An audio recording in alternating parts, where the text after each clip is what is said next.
I am thrilled to welcome E.M. Anderson to our Bookish Resistance Club for March. And I first found out about your work when I caught uh, the remarkable retirement of Edna Fisher, which just the whole concept, I thought it was great. I'm probably older than, I'm in my mid 50s, so I'm older than, 99.999% of bookstagrammers. And I just thought, oh my gosh, this is great. This is going to be me in, 12 years. I retire. There is hope for me yet. So what inspired you to write a book about an 83-year-old lady going on this adventure? Sure. I get that a lot just because, so I'm only in my 30s. And especially if I'm hand selling the book at events and senior citizens will come up and read the title and then they say, "You don't look like you're old enough to be retired." And then I tell them I'm a millennial and I'll never retire, and that's why it's a fantasy novel. But no, the original idea came from actually a tweet from an account called like Brooding YA Hero. I thanked the creator of the account in the acknowledgments actually. And it was something like, why is the chosen one always a teenager? You'd think they would want someone with more like life experience and free time and emotional stability, like a grandma. And so that tweet just sat in my story ideas document for a couple years. And then one day I was starting this writing challenge with some people and needed a new idea. And that is what leapt out at me. So that was a big part of it. And then also because the main character of my upcoming book is also like an old man, and that was not inspired by something specific that would have made him an old man. So the other reason is just that my maternal grandparents were like my favorite people on earth. And so I just tend to, and then also I've been writing characters a lot older than me since I was 12. So when I was 12, I was writing people in their 30s, and as I have aged up, they have aged up. So we'll see what happens as I get older. Hey, you know what? I'm all for it because, that's definitely a representation you don't get. Like you said, it's always the teenagers, saving the world and dealing with dragons and everything. And um yeah, I have a copy of your book actually, and yeah, I'm very excited about sharing it with other people.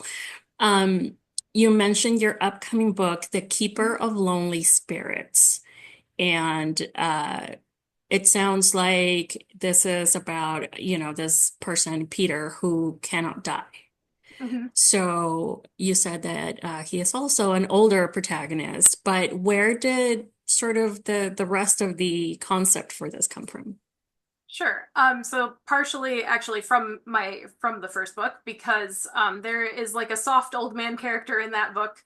And he's a side character. He's not present in much of the book, but he is like one of my favorite characters. Because my grandfather was my favorite person on earth and I love soft old men. So I was like, man, I'd really love to write like an old man, soft old man main character. And then just driving past a cemetery one day, I was like, and he's a groundskeeper at a cemetery. And that I don't know, it just kind of built from there. I feel like my ideas often are like that. Like one day I drove past a rummage sale sign, and in like 2 seconds I had a full story premise that had nothing to do with rummage sales, but I can like walk you through the exact way it happened. So it was like that, where it just like I had little pieces, and I was like, I would like to do this, and I would like to do that. Oh, okay, they're just together now, and that's the story. So it did also, I started like drafting it in I think like May of 2020 originally, and just like did 30 pages and kind of saw where it went. So I think it developed just in the writing of it. And then I had to put it aside because it was not a pantsable story. Like it needed some planning. But yeah, so partially from just like wanting to write a certain kind of character and then just seeing a setting and being inspired by that and then just writing and then it kind of came together. Very cool. You mentioned you've been writing since you were very, very young. Mhm. So when did, just sort of writing and like learning what it is to put a story together, when did that translate into becoming a published author? Honestly, I don't remember very clearly. I know it wasn't like that from the beginning. Like I have lots of friends who have that story of I started writing when I was a teenager and then I queried the first book I ever wrote and I shouldn't have done that. And I don't have that story because like I really started writing seriously, like all the time and trying to improve when I was about 12. And like I didn't know any of those things. And I don't think I had it in mind back then, but I can't be sure because I don't remember that far back very well. And yeah, I know like sometime early in my 20s I think I got like more like okay, like I want to do this. And in terms of like finding information and stuff, but yeah, in terms of just actually like when did I make the transition to wanting to be a published author, I honestly don't know. It's very unclear to me. It's all a big blur. I'm like I've just been writing for so long and I don't know, you know. But It's yeah, I always think been there, the yeah, desire. it's always kind of been there. I don't think it was like an explicit goal, but I think it probably just kind of was always something. So piggybacking on that a little bit, what would you say, what would you advise to, a budding author, a new author who is, just not sure about where they are and, just have that imposter syndrome kind of thing going? And what would you say to someone like that?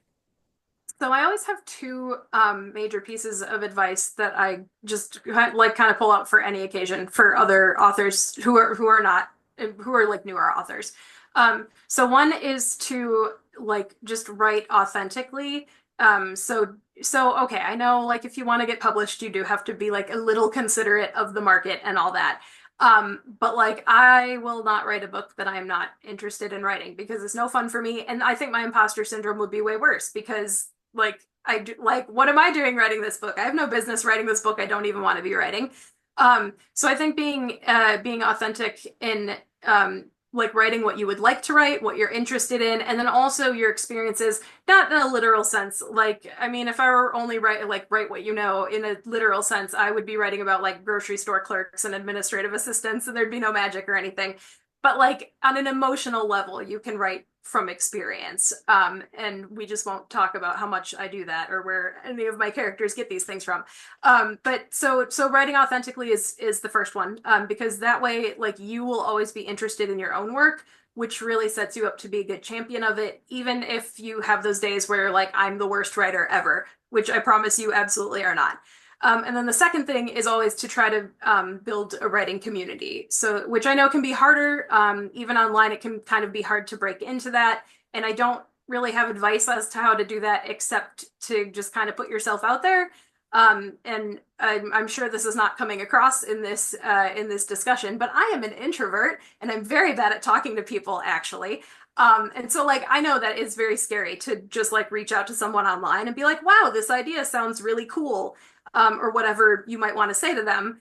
But that is a good way to start building community online is just to connect over those things and to connect in a positive and kind way.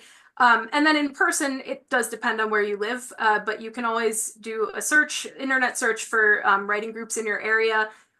I mean, even if they exist, maybe they won't be a good fit for you, but it's always worth looking into. I have an in-person writing group. I'm lucky enough to have that, and then very strong online writing community. And that also helps because, again, then on those days where you're like, I'm the worst writer ever, your friends are like, shut up, no, you aren't. And they can do positivity passes and you all like yell about each other's writing, and it's just a very wonderful thing.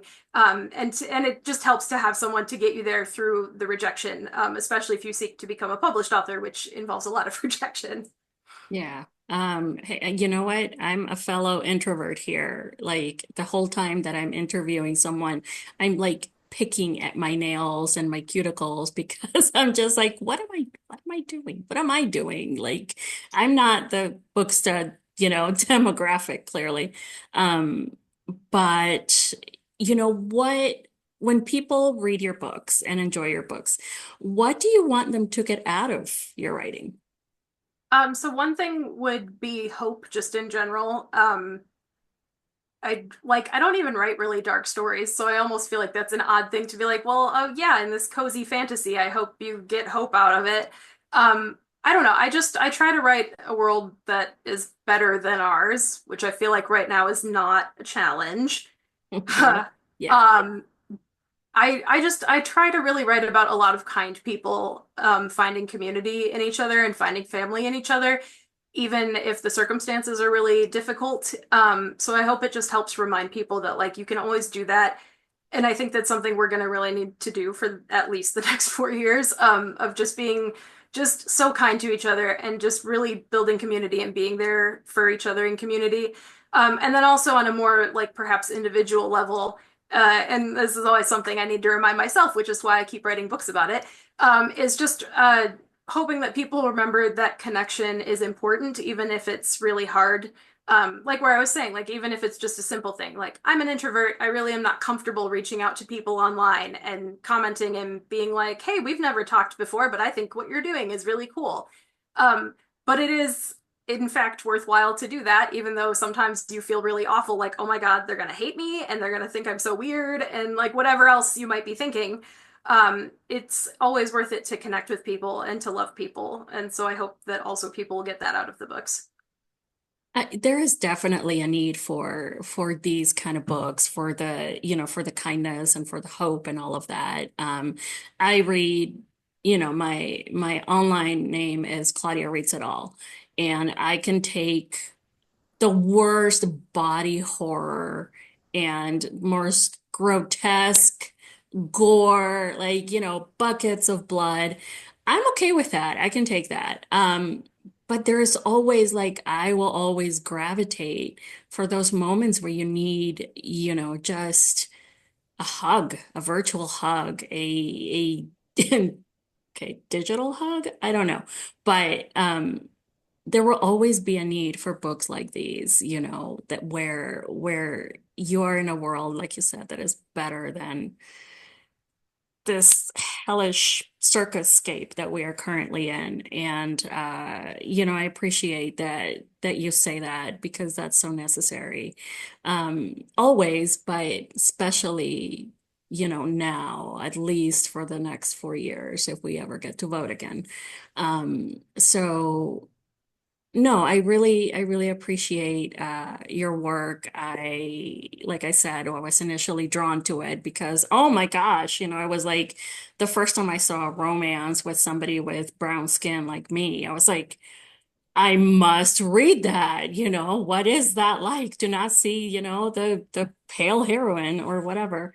And I appreciate the kindness and the hopeful worlds that you build, as well as the representation that, we're not just useless as people in the current administration would, say about postmenopausal women. So, thank you so much. I really do appreciate you taking the time to join us. The remarkable retirement of Edna Fisher is going to be part of our Bookish Resistance Club for March. So you guys can get it anywhere. And also, E.M. Anderson will have Keeper of Lonely Spirits out. Does that one come out? That's actually in March. That's March 25th.